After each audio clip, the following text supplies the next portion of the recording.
আল্লাহর কোনো ধরনের পরীক্ষায় ব্যর্থ না হই সেই কামনা করে আজকে একটি পয়েন্টে আমরা আলোচনা করার চেষ্টা করব ইনশাআল্লাহ। সেটা হলো আল্লাহর প্রতি কর্তব্য। আমরা বিভিন্ন কারণে দান করে থাকি। আমাদের দানটা আল্লাহর প্রতি হয়ে থাকে, আবার কোনো কোনো সময় এটা অন্যান্য কারণেও কাজ করবে।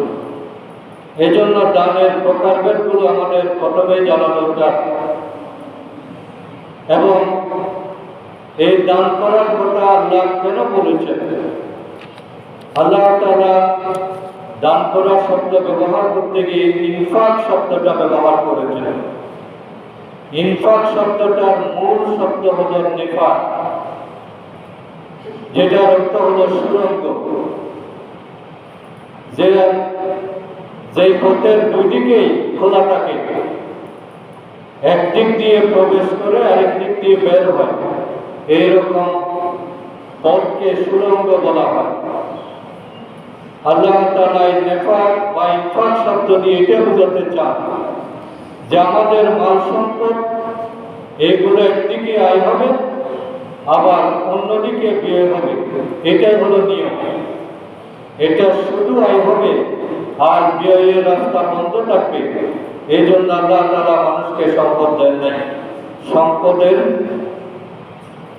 শব্দের মধ্যেই ব্যয় করার কথা আছে। আশা মানে যাওয়ার জন্যই আশা, জমা করার জন্য আশা নয়।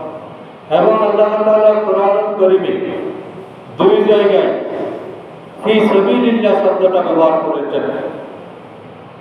আল্লাহর পথে এই শব্দটা ব্যবহার করেছেন দুই জায়গায়। একটা হলো জিহাদ ফি সাবিলিল্লাহ, আল্লাহর পথে লড়াই, আল্লাহর পথে সংগ্রাম, ইসলামী আন্দোলন, ইসলাম প্রতিষ্ঠার জন্য জান মাল উৎসর্গ করা। এই জিহাদ এই শব্দের সাথে আল্লাহ তাআলা ফি সাবিলিল্লাহ শব্দটা ব্যবহার করেছেন। আরেকটা সাবিলিল্লাহ ব্যবহার করেছেন, সেটা হলো ইনফাক ফি সাবিলিল্লাহ, অর্থাৎ আল্লাহর পথে অর্থব্যয়।